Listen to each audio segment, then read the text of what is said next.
Cierra tus ojos un momentito, vamos a hacer una pequeña oración porque vamos a pasar ya directamente a la palabra y me gustaría que a partir ya de estos momentos prestáramos suma atención a lo que en esta tarde, pues en fin, el Señor tiene que decirnos y podamos recibir la palabra idónea para la vida de todos y cada uno de nosotros que estamos aquí. Él conoce tu corazón, tu necesidad, lo que estás pasando, lo que vas a pasar, todo está bajo el control del Señor, nada ocurre por casualidad.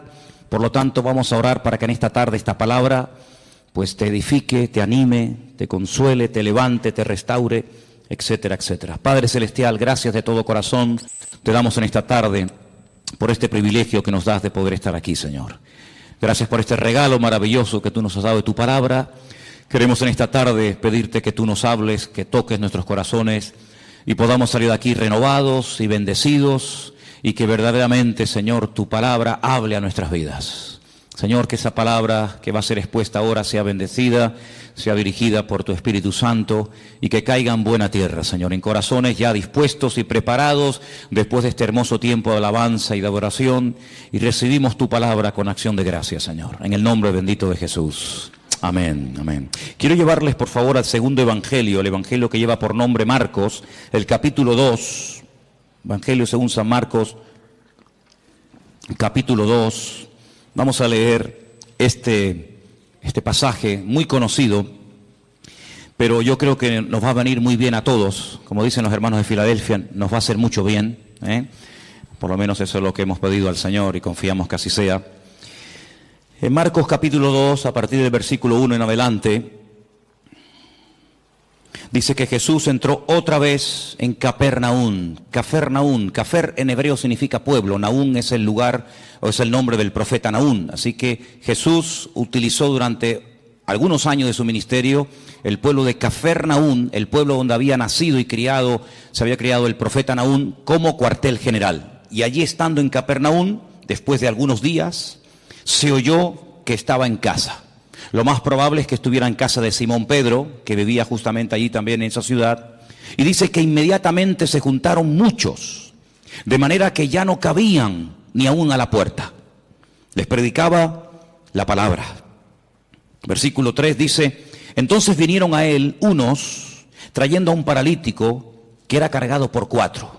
Esto es una opinión personal, pero para cargar un paralítico no hace falta 4 personas, con 2 se puede llevar perfectamente. Probablemente el hombre llevaría tanto tiempo acostado que ya el hombre estaba un poquito ya pasado de peso, ¿no? Y entonces hacía falta 4 personas. Es una opinión personal, simplemente, no tiene mayor importancia. Como no podían acercarse a él a causa de la multitud, descubrieron el techo de donde estaba. Eran techos de paja, de hojas de palmera, de tierra, por lo tanto era muy fácil. Y haciendo una abertura bajaron el lecho en el que yacía el paralítico. Ahora comenzamos a ver cosas muy llamativas, muy interesantes. Versículo 5. Al ver Jesús la fe de ellos, ¿verdad que no habla de la fe del paralítico? En ningún momento. Habla de la fe de ellos, es decir, de los 4 que traían al paralítico, y me llama la atención que dice, al ver la fe. Luego el Señor puede ver la fe. Tal vez nosotros, seguramente no. Pero el Señor dice que cuando vio la fe de ellos, le dijo al paralítico: hijo, tus pecados te son perdonados. Estaban allí algunos de los escribas, los cuales cavilaban en sus corazones, como siempre. ¿Por qué habla este así? Blasfemias dice. ¿Quién puede perdonar pecados sino solo Dios? Conociendo luego Jesús en su espíritu que cavilaban de esta manera dentro de sí mismos, les dijo: ¿por qué caviláis así en vuestros corazones? ¿Qué es más fácil? ¿Decirle al paralítico, tus pecados te son perdonados? ¿O decirle, levántate, toma tu lecho y anda? Ustedes sabrán que es más fácil, ¿no? Si una cosa o lo otro. Pues para que sepáis que el Hijo del Hombre tiene potestad, ha recibido autoridad en la tierra para perdonar pecados, le dijo al paralítico: a ti te digo, levántate, toma tu lecho y vete a tu casa. Entonces él se levantó enseguida y tomando su lecho salió delante de todos, de manera que todos se asombraron y glorificaron a Dios diciendo: nunca hemos visto tal cosa. ¿Cuántos dicen amén? Amén. Qué bueno. Seguramente este pasaje ustedes ya lo han oído en cantidad de ocasiones, lo han leído, lo han escuchado en sermones, etcétera, etcétera. Pero en esta tarde le vamos a dar un enfoque diferente. Porque para entender ciertas y determinadas cosas que Cristo hacía y decía, hay que hacer un esfuerzo y volver a su época. ¿Cómo pensaba la gente? ¿Qué estilo de vida llevaban? ¿Cuáles eran sus tradiciones, sus leyendas, sus costumbres? Y entonces vamos a entender mucho más lo que el Señor dice en este pasaje y lo que a continuación también hace.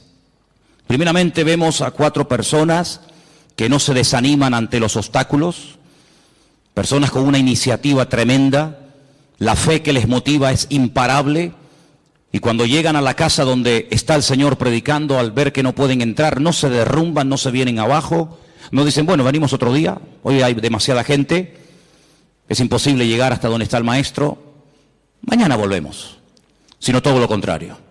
Vemos que la fe nos motiva a seguir adelante, a pesar de los obstáculos, a pesar de las dificultades. La fe es el motor que mueve nuestra vida, nuestras acciones, nuestras palabras, nuestros pensamientos.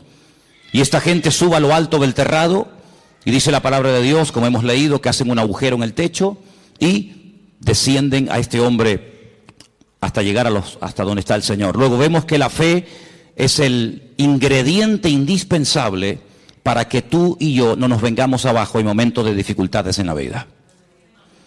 La fe es el elemento indispensable y más que nunca en estos tiempos para que nuestra vida siga adelante y no se frene ante los obstáculos que van a aparecer sí o sí. Por eso una de las razones por las cuales el Señor nos dio la fe, no solamente es para que inicialmente le conociéramos y tuviéramos un encuentro y una experiencia personal con Él, sino que la fe también nos ayuda a mantenernos, no solamente a alcanzar la salvación a través de Cristo, de sus méritos, sino para que haya una vida de mantenimiento y de proceso y de acceso continuo a las bendiciones del Señor. Vemos que la fe no detuvo a esta gente, sino que la fe les ayuda a vencer obstáculos. Probablemente si no hubieran tenido fe hubieran dicho, vámonos, ¿qué hacemos aquí? Nunca nos va a atender, siempre está ocupado, siempre está rodeado de gente, incluso puede ser que hasta más necesitadas que nosotros. Sin embargo, la fe es algo maravilloso porque nos ayuda a vencer el desánimo, la indiferencia, la apatía, el bueno, otro día vengo. Por eso es fundamental que la fe que tienes, la vives, la uses, para que cuando te vengan los obstáculos que te van a venir a lo largo de tu vida, de la índole que sea, tú puedas vencer cada uno de ellos y utilizar los problemas como una especie de plataforma o de trampolín para conocer las grandezas y las maravillas del Señor en tu vida. ¿Cuántos dicen amén? Ahora vamos a pasar a las primeras palabras que el Señor Jesucristo le dirige a este hombre. Pero antes de entrar en ellas, yo quiero recordarles que aquí el jueves yo hablé acerca de un pasaje que se encuentra en el Evangelio según San Lucas, creo recordar que era el capítulo 13, donde veíamos a una mujer, no podemos decir cristiana porque no sería el término correcto, pero el término que aparece ahí es hija de Abraham, es decir, era una creyente, ¿sí?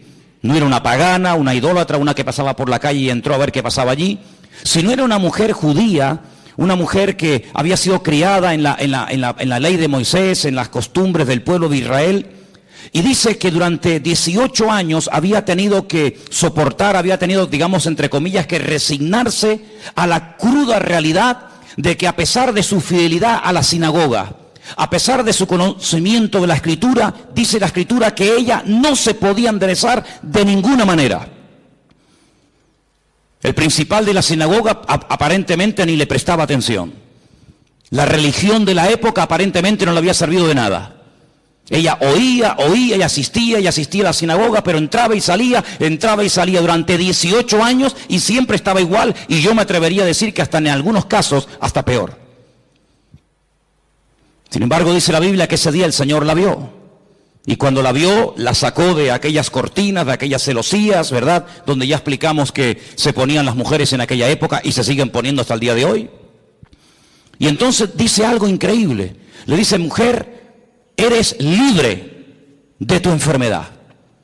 Porque dice que tenía espíritu de Y quiero aclarar, y ya lo aclaramos el jueves, que no tenía un demonio, no tenía un espíritu viviendo dentro de ella, sino que tenía una inclinación, tenía espíritu de enfermedad. Y el Señor tuvo que desatarla espiritualmente hablando. No estaba poseída, estaba atada espiritualmente hablando, que son dos cosas distintas. Y dice la Biblia, yo he hecho hoy en el mundo espiritual lo que ustedes hacen todos los días cuando desatan a vuestras bestias, a vuestros mulos, ovejas, camellos o lo que sea, y lo lleváis a beber y luego volvéis, y cuando lo traéis lo volvéis a atar. Luego lo mismo que vosotros hacéis en lo físico, yo lo acabo de hacer en lo espiritual en esta mujer. Y la evidencia de que ahora está desatada, la evidencia de que ahora es libre, es que se puede enderezar. Ella se enderezó y comenzó a glorificar al Señor. Y vimos el día jueves cómo hay ataduras espirituales que se manifiestan en, entre comillas, enfermedades o en deformidades o en problemas de tipo físico. Esta mujer no tenía problemas de artrosis. Esta mujer no tenía la columna torcida, no tenía una escoliosis. Esta mujer tenía un problema de tipo espiritual que se manifestaba y se podía ver, se hacía visible por una curvatura exagerada. Y dice Lucas, que es el médico, que bajo ninguna manera esta mujer se podía enderezar. Luego hay ataduras invisibles que se manifiestan de una forma visible. En este caso, lo que tenía por dentro se manifestaba por fuera. Pero en esta porción, en este capítulo que hemos leído, vamos a ver cómo una persona mentalmente puede estar también atada. En aquellos días, la filosofía de vida era la siguiente: enfermedad, persona enferma, significa que esa persona está en pecado. Porque si no estuviera cometiendo un pecado, la enfermedad no podría tener ningún lugar, ninguna cabida en la vida de esa persona. Fijaros hasta dónde se llegaba. Claro que antes de la caída del hombre, la enfermedad no existía. La enfermedad vino a consecuencia de la desobediencia, de la rebelión del hombre, pero no necesariamente toda persona creyente en la actualidad que está enferma necesariamente está cometiendo un pecado. Porque esa filosofía de vida lo único que trae es condenación. Y donde hay condenación, Dios no está, porque Dios nos libra de toda condenación. Por lo tanto, en aquellos tiempos, cuando una persona estaba sana, casi rayaba el orgullo, porque decía, estoy sano, porque soy justo, porque diezmo, porque oro, porque ayuno, porque soy buena persona, pero no tanto porque Dios tiene misericordia de mi vida y me da salud, sino porque yo por mis méritos casi he llegado a merecerme la salud que tengo. Por el contrario, cuando una persona estaba enferma, automáticamente se le señalaba con el dedo y se decía, ¿ves? Este hombre tiene que estar cometiendo un pecado terrible en su vida y Dios está enfadado con él, y la forma de manifestar que está enfadado es mandándole una enfermedad. Ahora podéis entender el pasaje de Juan capítulo 9, lo habéis leído, ¿verdad? Donde dice la Biblia que los discípulos pasan por un camino y se encuentran a un hombre que es ciego. Y la pregunta que le hacen los discípulos al Señor, ¿cuál es? Señor, ¿quién pecó? ¿Este o sus padres para que este hombre haya nacido ciego? ¿Os dais cuenta cómo ellos toda enfermedad que la persona estuviera pasando en ese momento la relacionaban directamente, causa y efecto, con un pecado que la persona estaba cometiendo? Los rabinos decían en aquella época que hasta que todos los pecados de la persona no fueran perdonados, nunca podría ser libre de cualquier enfermedad que tuviera. Ahora, con esta información, volvamos al pasaje. El hombre lo descuelgan por el techo y cuando lo presentan delante del Señor, el Señor en ese momento, aunque lo pueda hacer y ahora lo veremos, en ese momento no dice, hijo, a ti te digo, yo tus pecados. Eso no está diciendo el Señor. Eso es lo que muchas veces se ha dicho. Eso es lo que muchas veces se ha predicado, que en ese momento el Señor Jesucristo le está perdonando los pecados al hombre. Pero es que eso no dice la Escritura. Lo que la Escritura dice es lo siguiente: al ver Jesús la fe de ellos, versículo 5, le dijo al paralítico, hijo, que tus pecados ya han sido perdonados. No es que yo en este momento te los perdono, ¿me entendéis? Hijo, que estás siendo esclavo de una mala información, de una mala enseñanza que te han dado, y yo te digo que tus pecados ya han sido perdonados. Claro, automáticamente los que estaban allí Parece que había venido como una especie de un comando, ¿no?, del Sanedrín de Jerusalén para pillar al Señor siempre en el más mínimo fallo. Automáticamente comienzan a cavilar y tenían razón. Solamente Dios puede perdonar pecados, nadie puede perdonar los pecados. Pero si os dais cuenta, Jesús no está diciendo en ese momento, a ti yo te perdono los pecados, sino que le transmite la información del Padre, diciéndole, hijo, que tus pecados ya han sido perdonados. Por lo tanto, esta enfermedad no es consecuencia directa de un pecado que no ha sido perdonado en tu vida. Fijaros hasta qué punto esto estaba interiorizado, enraizado en la cultura de la época, que si ustedes vienen conmigo un momentito al Antiguo Testamento, a 2 de Samuel capítulo 12, ahora vamos a volver aquí, pero en 2 de Samuel capítulo 12, cuando el profeta Natán llega al palacio del rey David a decirle, a amonestarle acerca del pecado que ha estado cometiendo, si ustedes leen todo el capítulo 12, no nos da tiempo de leerlo ahora, pero leerlo por favor al llegar a casa, 2 de Samuel capítulo 12, en el versículo 13, cuando el profeta Natán le amonesta al rey David, él dice en el versículo 13, entonces David le dice al profeta Natán, he pecado contra el Señor, he pecado contra Dios.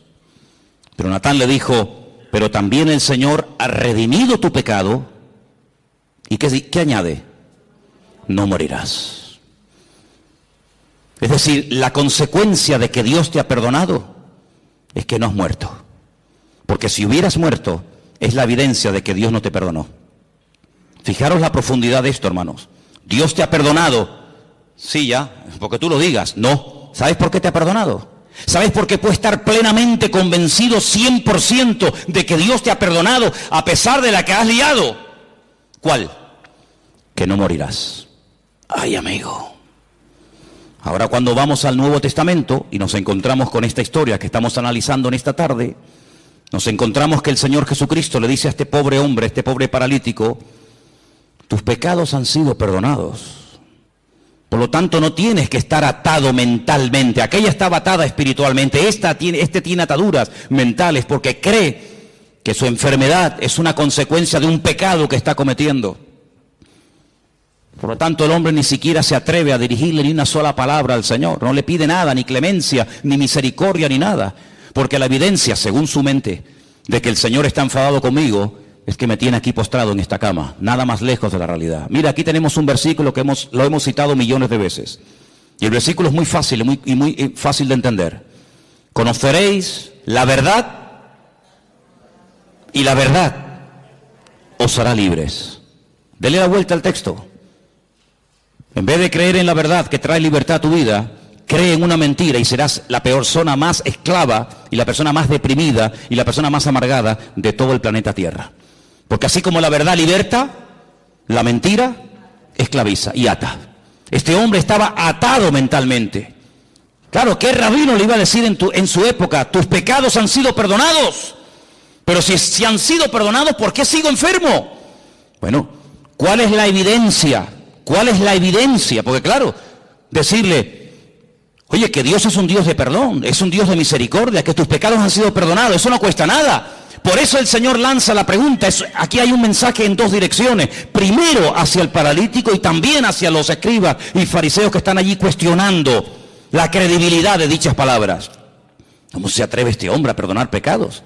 Es que no está perdonando pecados, está dando la información. Está trayendo consuelo y aliento y esperanza a un corazón que está creyendo en una mentira. Ahora eso hay que demostrarlo. Muy bien. Pues entonces ahora viene el momento de la verdad. Ahora lo que tienes que hacer es levantarte, toma tu lecho y sal de aquí caminando y será la evidencia visible, el botón de muestra que demostrará que efectivamente tus pecados son perdonados.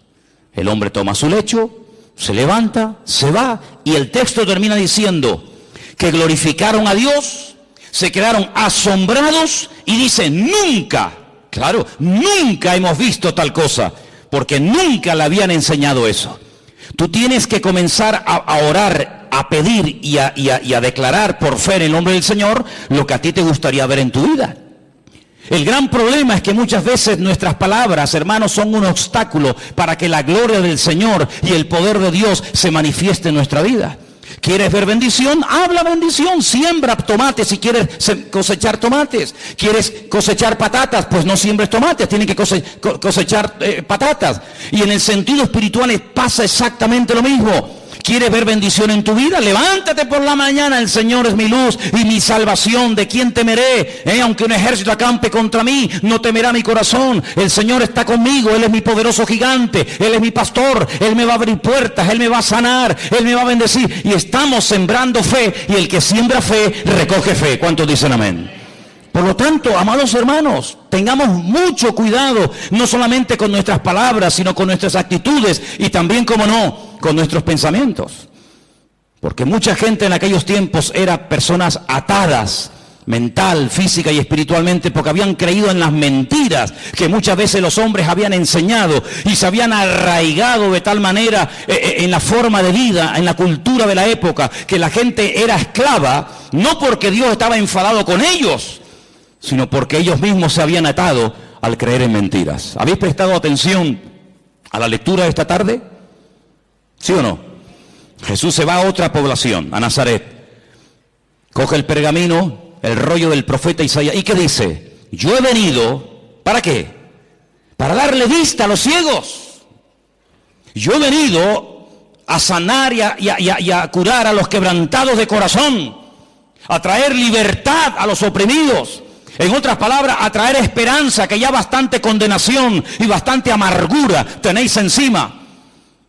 Sin embargo, el Señor vino a darnos libertad de todas nuestras miserias, de todas nuestras pobrezas y de todos nuestros pecados.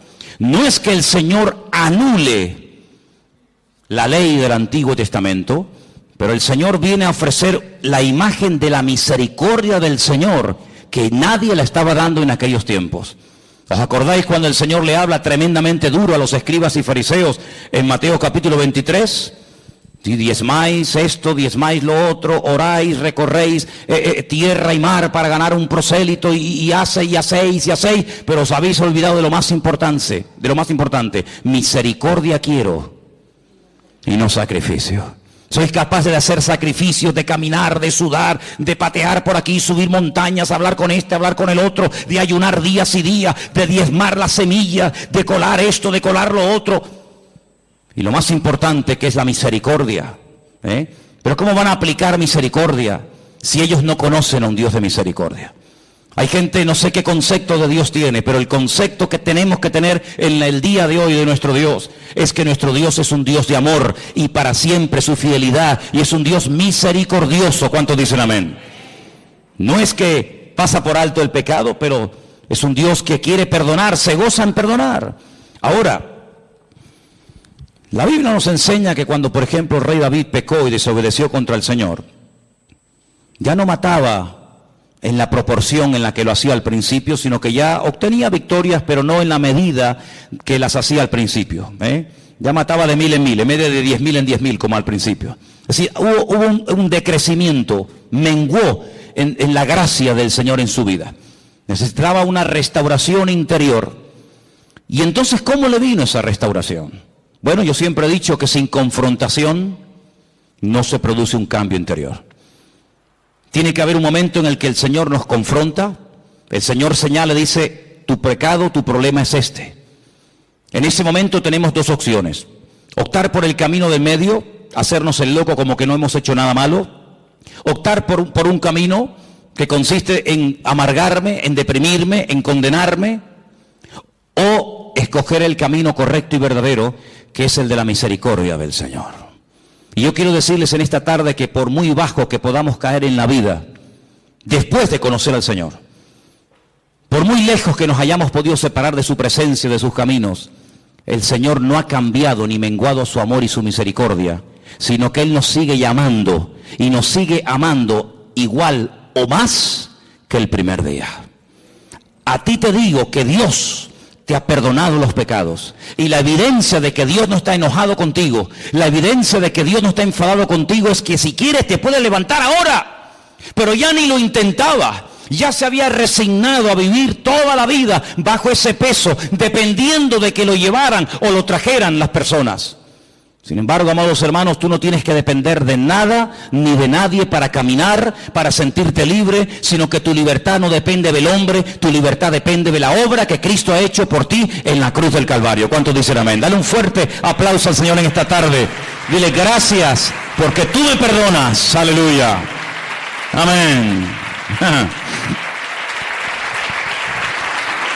Hay un versículo en San Juan capítulo 5 que quiero leer, San Juan capítulo 5, versículo 22, donde vemos que el Padre delegó en el Hijo plenos poderes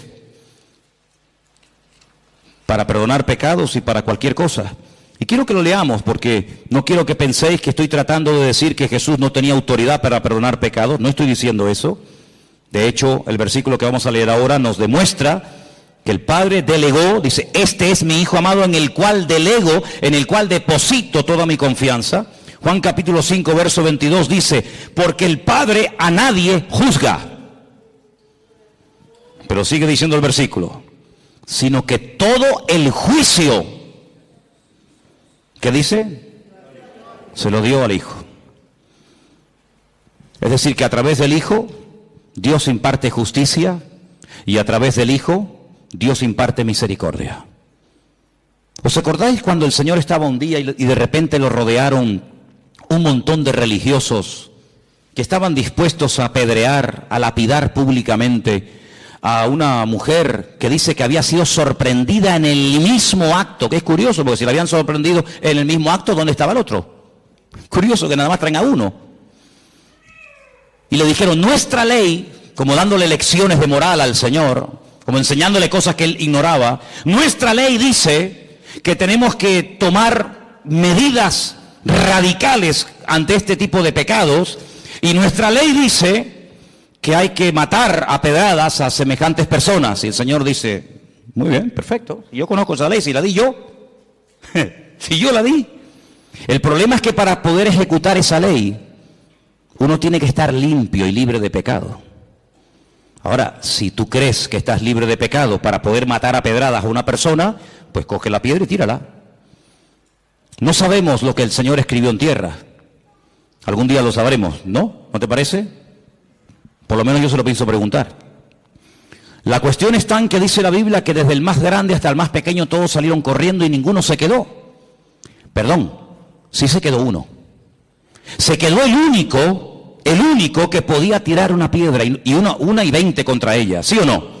Porque él nunca había pecado, luego era el único que podía decir, bueno, nadie te va a apedrear, pero yo sí, porque yo no he pecado, yo soy justo, yo soy limpio y sin mancha. Sin embargo, ¿qué le dice? Yo tampoco te condeno. Vete y no peques más. Es impresionante, ¿verdad? Ese es nuestro Dios. Hablar yo del perdón de Dios en esta tarde, no digo que sea perder el tiempo, pero es algo que tenemos todos tan claro, ¿sí o no? Gloria a Dios por el perdón de Dios. Gloria al Señor que vemos que perdona al ladrón en la cruz sin haber hecho ningún mérito para ser perdonado. Gloria a Dios que perdona a la mujer adúltera que según la ley de la Torá de Moisés merecía la muerte. Gloria a Dios que perdonó a Pedro a pesar de que le traicionó o le negó. Ponle el adjetivo que quieras. Gloria a Dios que no hay pecado que Dios no pueda perdonar. Hablar del perdón de Dios, hermano, para nosotros no es una predicación, es una realidad. Es algo que hemos experimentado. Todos los que estamos aquí, o la inmensa mayoría, sabemos que el Señor, tanto antes como después de haberle conocido, nos ha tenido que perdonar muchas veces, ¿sí o no? Porque claro, siempre cuando hablamos de perdón y de misericordia, parece que tenemos que volver a nuestra vida anterior a conocerla al Señor. No, yo no hablo de esa, yo hablo después de haberle conocido. O es que después de haberle conocido no hemos roto nada. Es que después de haberle conocido no hemos caído, tropezado y pecado. ¿Hay alguno aquí así?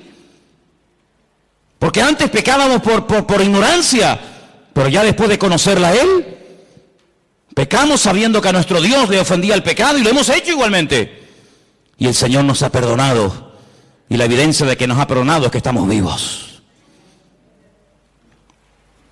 Pero yo no quiero hablar del perdón de Dios, porque ya lo sabéis. Yo quiero hablar acerca de si ahora nosotros vamos a perdonar nuestras ofensas a aquellos que nos han hecho daño. Hay muchas formas de matar a una persona. Dicen que En algunas tribus se ha practicado y se practica en la actualidad algo que se llama el ostracismo. El ostracismo consiste en no dirigirle la palabra a una persona. En una tribu, cuando alguien cometía un delito, un pecado, un error contra la tribu, pues lo dejaban vivir en la tribu, pero nadie podía hablarle, nadie podía saludarlo, no había ningún contacto físico, ni palabras, ni conversaciones, ni buenos días, ni buenas tardes, ni nada, ni por ahí te pudras. Cuenta la historia, hay muchos casos en la historia de personas que morían de pena, de tristeza. Incluso cuentan algunos casos en algunas tribus que la gente iba y se despeñaba, se lanzaba, optaba por el suicidio, porque era tan grande la carga continua y permanente, y encima te lo recordaban cada 10 minutos o cada 5 minutos que la gente optaba por quitarse la vida. Cuando vamos al Nuevo Testamento encontramos la famosa oración modelo del Padre Nuestro, que en cierta medida, si conocéis lo que era el año de jubileo, está basado en eso. Cada 7 años y luego cada 50 años se tenían que perdonar las deudas. Conocéis, ¿verdad? Algunos dicen, algunos historiadores, algunos expertos en escritura, dicen que el Señor Jesucristo, cuando leyó la escritura en Nazaret, que se leyó esta tarde aquí, estaban celebrando el año de jubileo, pero ya nadie ponía en práctica lo de dar libertad a los cautivos, que era dar libertad a los esclavos, perdonar las deudas, devolver las tierras a sus dueños originales. Pero ¿qué dice el Padre Nuestro? Perdónanos como nosotros también perdonamos a nuestros deudores. Es decir, lo mismo que hemos recibido es lo mismo que tenemos que devolver. El Señor da una parábola diciendo, había un hombre que le debía una fortuna a otro hombre que jamás le había podido pagar, ni le iba a pagar en el futuro. Y todo fue perdonado en un instante porque él pidió misericordia, él pidió clemencia y le perdonaron todo. Y este mismo hombre, con ese perdón, con ese alivio de no deberle nada a nadie, sale a la calle y se encuentra con uno y lo agarra por el cuello y le obliga a que le pague una deuda insignificante.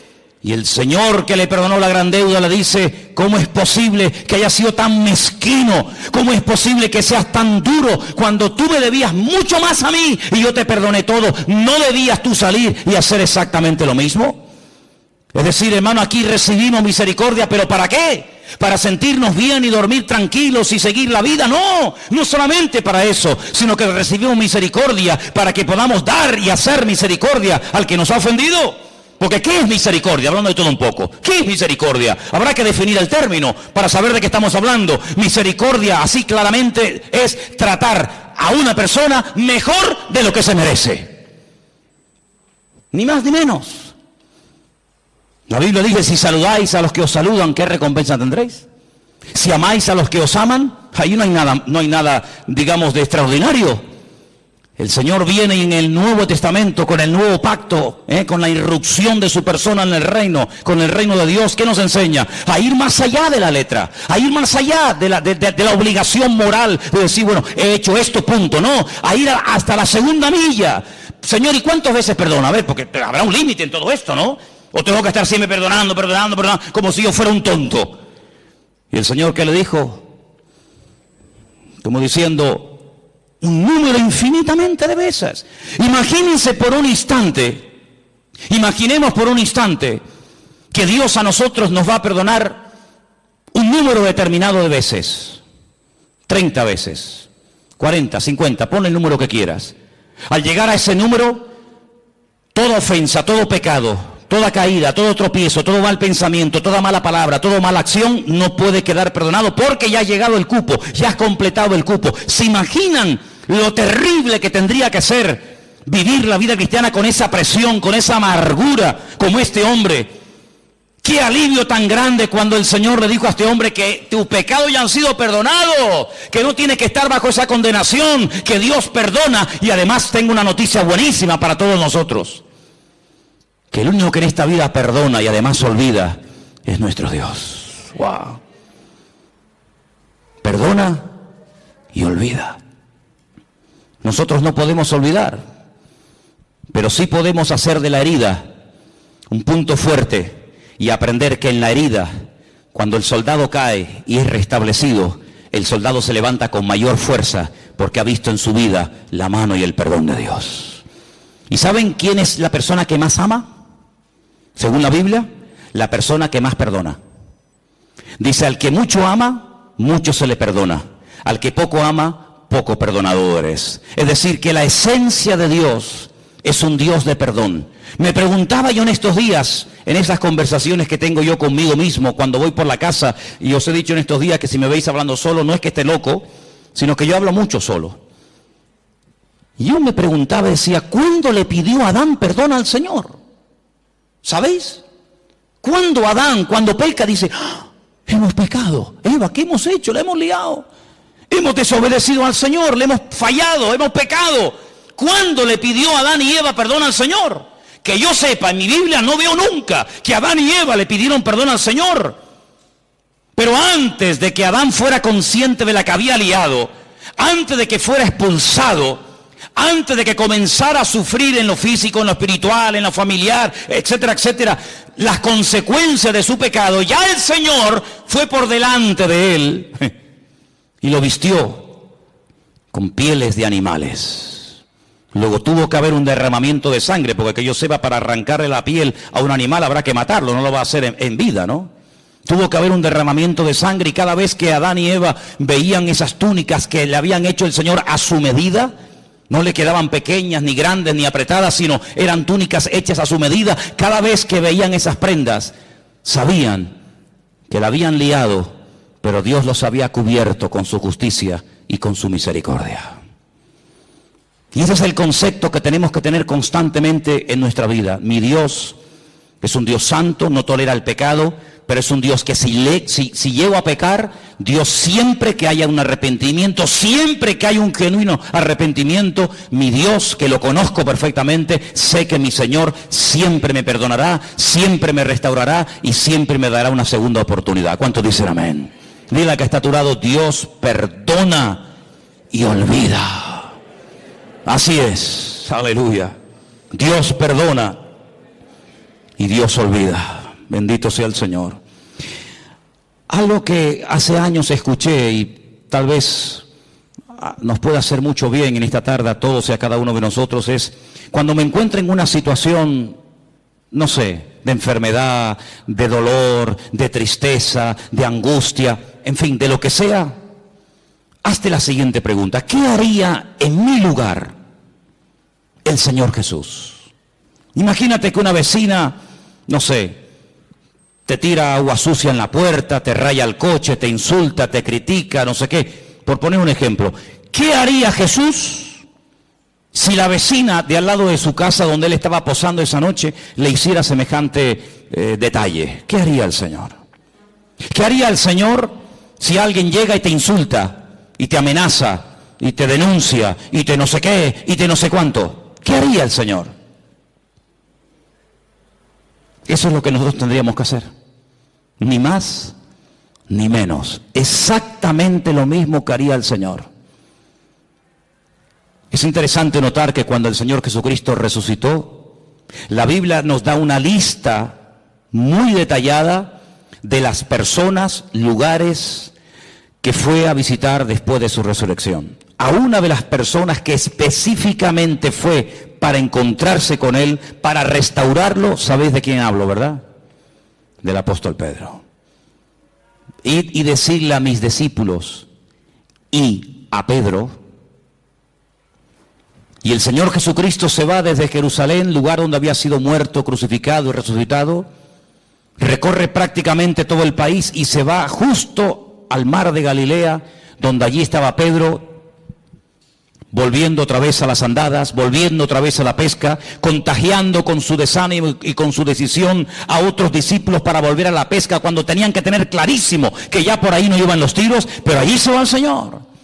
Y el Señor se entrevista con Pedro, y el Señor restaura a Pedro, y el Señor le vuelve a decir algo tremendo, que a lo mejor tú y yo nunca le diríamos a nadie: pues apacienta mis corderos.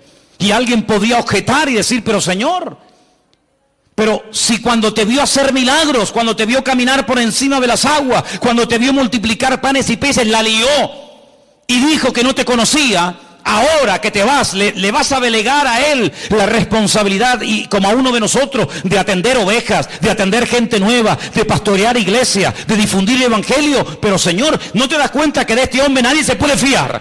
Que ya la lió una vez, y si la lió una vez, ¿Quién nos asegura que no vuelva a hacerlo? Bueno, tenemos un pasaje tremendo para que veáis la reacción del Señor y la reacción del hombre ante un pasaje o una circunstancia parecida. Dice la Biblia que hubo un desacuerdo terrible entre Pablo y Bernabé. ¿Por qué? Porque dice que Marcos en el primer viaje misionero los había abandonado, ¿sí o no? Y llega el momento de celebrar el segundo viaje misionero.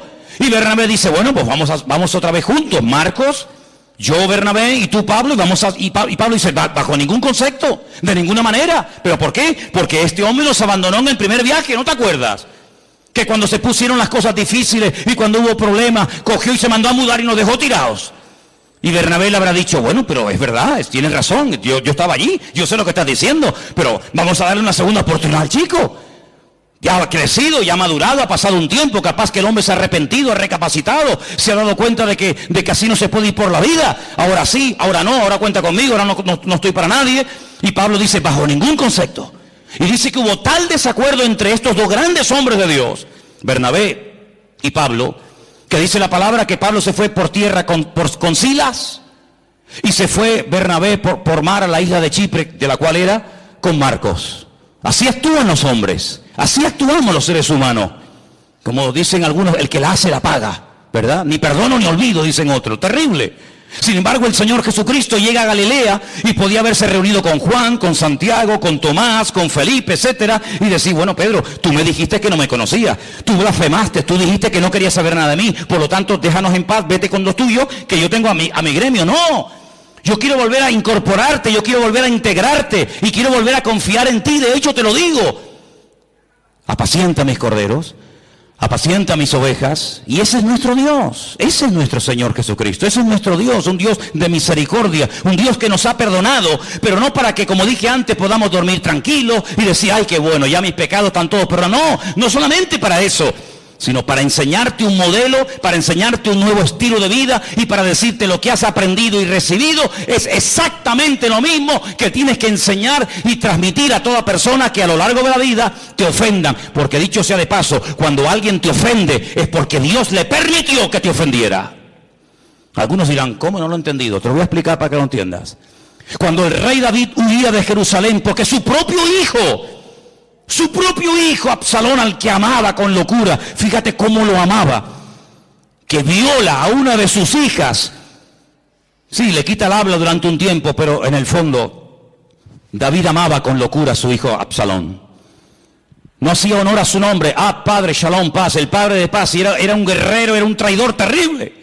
Un hombre que dice que se paraba en las puertas de Jerusalén y cuando alguien venía a consultar, a pedirle consulta o consejo al rey, dice que él robaba el corazón del pueblo. Ay, si yo fuera rey, ay, si me nombraran rey, mi padre siempre está liado, siempre está ocupado, yo le trataría con benevolencia. Un ladrón de corazones, terrible. La palabra del Señor nos enseña que quería matar a su propio padre. ¿Qué hace David? Sí, van a ir al campo a buscarlo, van a ir a por él, pero por favor, tener misericordia de mi hijo, ¿eh? No me le hagáis daño, no me lo matéis. No le hicieron caso, todos sabemos, ¿verdad? El resto de la historia. Pero cuando David salía huyendo descalzo y llorando, subiendo la cuesta del Monte de los Olivos, como dice en el Antiguo Testamento, dice que le salió en el camino un hombre tirándole piedras, escupiéndole, maldiciéndole. Hombre sanguinario, eso te pasa porque has derramado sangre inocente. Y le está recordando ¿qué? Le está recordando la muerte de Urías.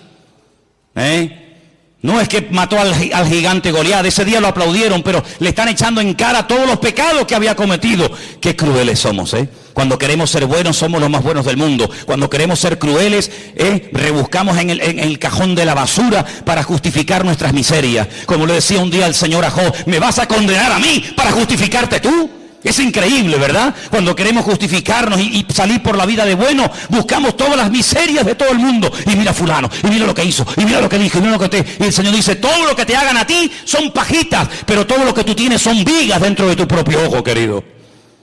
Y dice la Biblia que cuando aquel hombre comenzó a maldecir y a tirar piedras contra el rey David, un soldado le dijo, mi señor, ¿me das permiso para que vaya y arremeta contra ese hombre y lo mate y lo deje seco en el sitio? Y le dijo, no levantes la mano contra él, porque si me está hoy maldiciendo y me está tirando piedras y se está portando así de mal conmigo, es porque mi Dios se lo ha permitido. Porque mi Dios es el que somete a los enemigos más grandes y poderosos que yo bajo la planta de mis pies. Pero la Biblia dice que hay tiempos en la vida para reír. Cuando sea tiempo de reír, mátate de la risa, disfruta. Pero cuando sea tiempo de llorar, no quieras reír, porque si es tiempo de llorar, como dice la Biblia, llora todo lo que puede, porque por cada lágrima que salga de tu corazón, el Señor trae una restauración y trae algo nuevo, una bendición nueva para tu vida. Así que si hoy es tiempo de humillación, hoy es tiempo de huir, hoy es tiempo de sufrir, de llorar, ¡gloria a Dios! Y llegó el momento cuando David volvió, y ese mismo que se le había aparecido en el camino para matarlo, para humillarlo, fue el primero que fue a darle la bienvenida diciendo: Rey David, perdóname, lo siento, se me fue la olla, no sé lo que me pasó aquel día. Y David le dice: tranquilo, no te preocupes, venga, vete para casa, que aquí no ha pasado nada. ¿Te das cuenta, hermano? Esto no es fácil, esto no se aprende tocando un botón ni leyendo un libro. Esto es una lección que tendremos toda la vida para aprenderla. Pero cuanto antes la aprendamos, antes vamos a crecer y antes vamos a madurar. Y estamos viviendo en unos tiempos donde Dios está poniendo a prueba el corazón de los hijos de Dios. Apocalipsis capítulo 3 dice que por cuanto hemos sido fieles y no hemos negado su palabra, el Señor nos guardará de la hora de prueba. Escuchen bien, de la hora de prueba que ha de venir sobre todos los habitantes de la tierra. Y dice por ahí otro texto, y lo conocéis, que el juicio tiene que comenzar primeramente, ¿por dónde? Por la casa de Dios. Dios tiene que comenzar a limpiar nuestras miserias. ¿Hay alguien aquí que pueda levantar su mano y decir: yo nunca he tenido problemas con la pornografía, yo nunca he tenido problemas con la crítica, yo nunca he tenido problemas con la soberbia, yo nunca... Por favor, cuerpo a tierra todo el mundo. No hay ninguno de los que estamos aquí esta tarde que pueda levantar la mano diciendo: yo soy justo y jamás en mi vida por mi mente ha pasado ningún mal pensamiento, ninguna mala palabra, ninguna mala actitud. Increíble, nuestras miserias son terribles. Si no fuera por la misericordia del Señor, no tendríamos ningún derecho de estar tú y yo esta tarde en este lugar. Pero es la misericordia de Dios, no son nuestros méritos, no es nuestro conocimiento, no es nuestra experiencia, no es nada, sino es el amor de Dios el que nos permite estar aquí, a ti y a mí. Y si no fuera por el amor de Dios, nos barrería un plumazo a todos y a cada uno de nosotros. Por lo tanto, amados hermanos, vamos a aplicar lo que el Señor aplicó en nuestra vida, que nos hizo tanto bien, y fue perdonarnos y aceptarnos tal y como somos. ¿Y cuándo viene el cambio? Pues poco a poco. O hemos cambiado ya radicalmente, ya no hay nada en nuestra vida. Todavía hay cosas que tienen que ser superadas y cambiadas, pero hoy el Señor nos recuerda lo mismo que le dijo a aquel pobre paralítico que estaba atado psicológicamente: hijo, que tus pecados ya han sido perdonados. Y cuando te levantes mañana por la mañana, o te vayas a dormir esta noche, o vayas conduciendo a tu casa, o me da igual a dónde vayas, recuérdate siempre que todos y cada uno de los pecados que cometimos delante del Señor, siempre y cuando hubo un genuino arrepentimiento, y le confesamos nuestros pecados a Él, dice la Biblia, Él es fiel y justo. Él es fiel y justo para perdonarnos de todo pecado. Y la sangre de Jesucristo, su Hijo amado, nos limpia de todo pecado. ¿Cuántos dicen amén? Cierra tus ojos ahí donde estás. Un mensaje clarísimo, sencillo y directo. ¿Para qué? Para que entendamos que Dios no está enfadado contigo. Para que entendamos que Dios es un Dios de amor. ¿Sabes contra quién se enfadó? ¿Sabes a quién abandonó? ¿Sabes sobre qué cargó tu pecado y el mío, el Señor, el Dios Todopoderoso?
sobre su Hijo Jesucristo.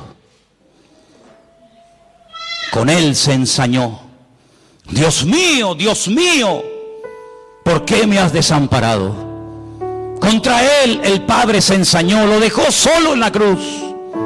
Permitió que lo escupieran, que lo coronaran con corona de espinas, que lo flagelaran vilmente, cruelmente, hasta la extenuación, que lo clavaran de pies y de manos, que se viera más solo que la una. Cuando los miles y miles de enfermos, cojos, mudos, paralíticos, ciegos, endemoniados, ninguno salió en su defensa. Cuando iban a llevar a los crucificados al madero, iba delante una persona con un pequeño cartel, una pequeña sentencia. En este caso dice la Escritura que, fíjate tú, lo escribieron en 3 idiomas por si alguien no sabía lo que estaban allí escribiendo, para que todo el mundo sepa que la causa por la que le están matando es porque dijo que Él es el Rey de los judíos. En griego, para que todos los filósofos estoicos, epicúreos y sabios de la época sepan la causa de su muerte. En latín, para que todos los romanos, sin misericordia, sin clemencia, sepan que matar a un hombre porque se autoproclamó Rey de los judíos es una locura, es la mayor injusticia de toda la humanidad. En hebreo, sí, para que Anás, Caifás, los escribas, los fariseos, los saduceos y todos los religiosos de Jerusalén supieran que no había sido por asesinato, por adulterio, por fornicación, por robo, sino había sido porque había declarado: yo he venido para ser rey de Israel y del mundo entero. Iban delante de Él con ese epitafio, iban delante de Él con ese cartelito, para ver si alguien entre el público era capaz de parar la comitiva y decir: alto, un momento, no lo llevéis a la cruz. A mí me sanó el Señor. Yo soy Bartimeo. Yo lo conocí a Él en Jericó, y cuando yo le pedí: Jesús, Hijo de David, ten misericordia de mí, Él se paró y me sanó. No lo llevéis a la cruz. Podía haber salido Lázaro, su amigo, aquel que estuvo muerto y resucitó. Yo estuve muerto, yo sé cómo sabe la muerte, yo sé cómo sabe la oscuridad de la tumba, pero oí mi voz, oí su voz: Lázaro, y salí fuera. Tampoco estaba. Podía haber salido aquella mujer con flujo de sangre, que se detuvo en el camino y al instante, al tocarlo, su flujo de sangre se secó. Podía haber aparecido el endemoniado gadareno. 2000 demonios vivieron dentro de su cuerpo y los echó a todos, y fue libre, y volvió a su juicio cabal, y le dijo: vete y cuéntale a los tuyos cuán grandes cosas el Señor ha hecho contigo. Tampoco estaba.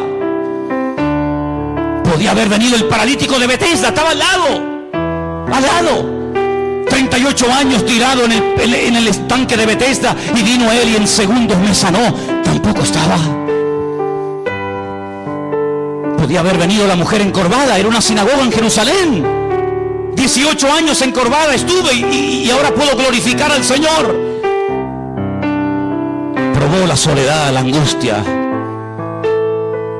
para que tú y yo no tuviéramos que probar esa sensación de la vida.